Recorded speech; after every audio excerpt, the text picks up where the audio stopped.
L'actualité patrimoniale selon les GIRA. Comment augmenter le loyer suite à une révision? Lorsque l'on loue un bien immobilier, on ne peut pas faire n'importe quoi en termes de revalorisation des loyers. Et cela, que ce soit en cours de bail ou après le départ d'un locataire. Découvrez les règles pour calculer l'augmentation maximum de votre loyer auquel vous avez le droit en tant que bailleur. Tout d'abord, commençons par les grands principes de calcul d'une augmentation de loyer. Un bail de location est encadré par la loi. La législation applicable dépend du type de bail en présence, que ce soit bail d'habitation, bail meublé ou bail commercial. Mais les grands principes restent rigoureusement identiques. La détermination du délai de révision du bail. Pendant la période de location, la loi encadre le délai au-delà duquel vous pourrez procéder à une augmentation de loyer. En fonction du type de bail, nous sommes sur des périodes pouvant aller de 1 à 3 ans pour procéder à une révision de loyer. Le locataire ne pourra pas s'y opposer, sauf à donner congé en déposant un préavis de résiliation. L'indice de revalorisation des loyers à utiliser. En plus d'encadrer la période de révision, la loi prévoit les indices à utiliser en cas d'augmentation du loyer. L'indice peut être fixe, en fonction du bail, pour les habitations, ou alors au choix des signataires du bail.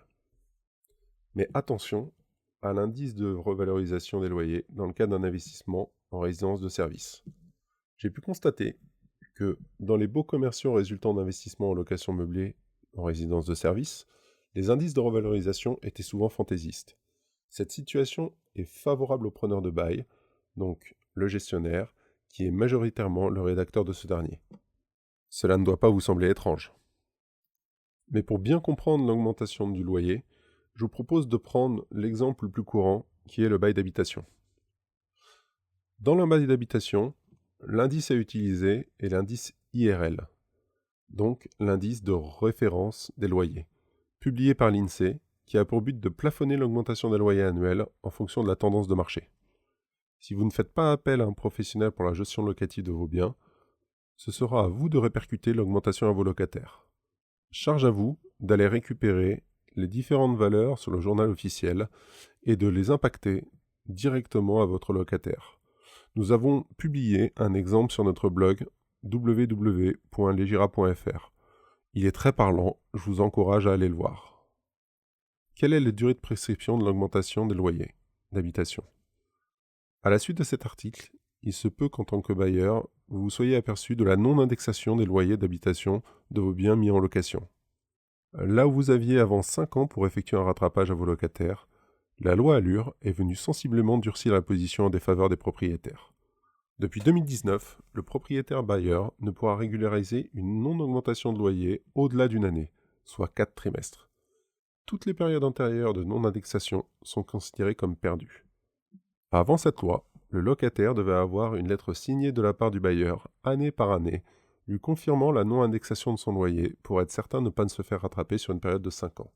Par contre, il est possible de réajuster le montant du loyer selon l'indice IRL à partir de la constatation de votre erreur.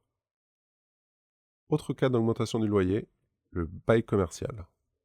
En tant que propriétaire, vous serez obligatoirement face à un bail commercial si votre locataire a le statut de commerçant.